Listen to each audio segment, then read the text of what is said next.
এদিকে কোপা আমেরিকার ফাইনালের উত্তাপ বাংলাদেশও। রাজধানী সহ দেশের বিভিন্ন স্থানে বড় পর্দায় খেলা উপভোগ করছেন ফুটবল প্রেমীরা।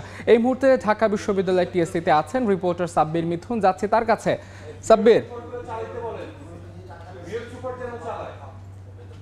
এই মুহূর্তে যেখানে আছি তা আসলে উল্লেখ করার প্রয়োজন নেই। আমার পেছনে আর্জেন্টাইন সমর্থকদের জনস্রোত, এবং যেমনটা দেখতে পাচ্ছেন টানা দ্বিতীয় কোপা আমেরিকা জয়ের যে উৎসবটা ছিল সেটা কিন্তু শুরু হয়ে গেছে। কিছুক্ষণ আগেই আর্জেন্টিনা অতিরিক্ত সময়ের দ্বিতীয়ার্ধে গোল করেছে, এবং যতটুকু বলা যায় ফুটবল সমর্থক হিসেবে এই ম্যাচে আসলে কলম্বিয়ার ফিরে আসার সুযোগ নেই বললেই চলে। এবং তাহলে আর্জেন্টিনা টানা দ্বিতীয়বারের মতন কোপা শিরোপা ঘরে তুলতে যাবে।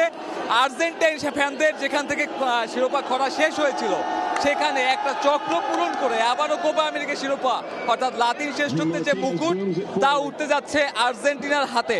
ম্যাচের এখনো মিনিট দুয়েক বাকি, এরপর হয়তো ইনজুরি টাইমে কিছু সময় থাকবে। তবে আর্জেন্টাইন ফ্যানরা কিন্তু দ্বিতীয় কোপা আমেরিকা শিরোপা উদযাপন এখন পর্যন্ত শুরু করে দিয়েছে, এবং প্রথম গোলের পরে টিএসসির যে চিত্র আমরা দেখেছি তা আসলে বুয়েন্স এইরেস কিংবা মায়ামির যে হার্ড রক স্টেডিয়াম তার থেকে কোনো অংশেই কম নয়। এবং এখানে যে আর্জেন্টাইন সমর্থকরা রয়েছে তারা কিন্তু ভোর থেকেই উপস্থিত হয়েছে প্রিয় দলকে সমর্থন জানাতে, এবং তাদের সেই কষ্ট পরিশ্রম ত্যাগ কিন্তু বৃথা যায়নি।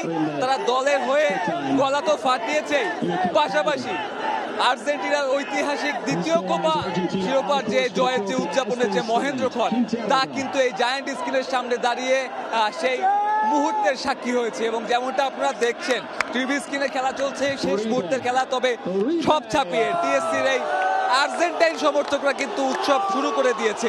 এই টিএসসি জুড়ে এখন আকাশী নীল শিবিরের জনস্রোত, এবং যে জনস্রোত থামতে পারে টানা দ্বিতীয়বারের মতন কোপা শিরোপা নিজেদের হাতে ওঠার মাধ্যমে।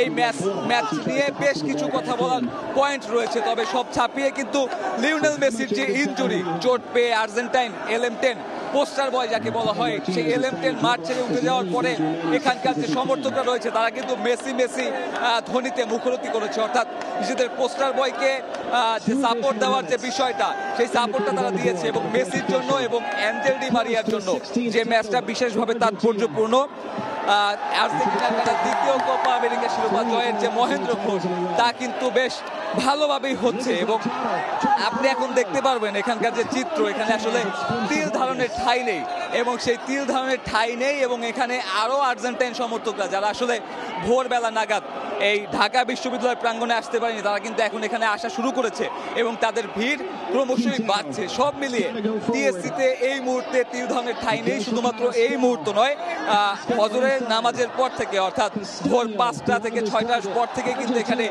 বৃষ্টি রোদ কিংবা গরম উপেক্ষা করে দর্শক জড়ো হতে শুরু করে, এবং তাদের সেই পরিশ্রম কিন্তু বৃথা যায়নি। আর্জেন্টিনা দল তাদের সেই পরিশ্রমের প্রতিদানটাও বেশ ভালোভাবেই দিয়েছে। লিওনেল মেসি না থাকলেও অতিরিক্ত সময়ে গিয়ে আর্জেন্টিনা কলম্বিয়ার বিপক্ষে জয়ের খুব কাছাকাছি রয়েছে। নির্ধারিত সময়ের খেলা শেষ, এবং ইনজুরি টাইমের যে 2 মিনিট রয়েছে সেই 2 মিনিটের মাত্র কয়েক সেকেন্ড বাকি। সেই কয়েক সেকেন্ড পরেই অবশেষে আবারও সেই মহেন্দ্রক্ষণ চিলির পরে দ্বিতীয় দল হিসেবে লাতিন শ্রেষ্ঠত্বের মুকুট যারা দ্বিতীয়বারের মতো মাথায় তুলতে যাচ্ছে আর্জেন্টিনা, যা কিনা শুধুমাত্র আর্জেন্টিনার জন্য নয় বরং আঞ্জেল ডি মারিয়া, যার কিনা আজ আর্জেন্টিনার জার্সিতে শেষ ম্যাচ, তার জন্য বিশেষভাবে তাৎপর্যপূর্ণ। আমার কাছে কোপা আমেরিকা ফাইনাল নিয়ে এখন পর্যন্ত এই ছিল সবশেষ। কোপা আমেরিকার ফাইনালের দর্শকদের উচ্ছ্বাস জানতে সরাসরি যুক্ত ছিলাম ঢাকা বিশ্ববিদ্যালয়ের টিএসসিতে।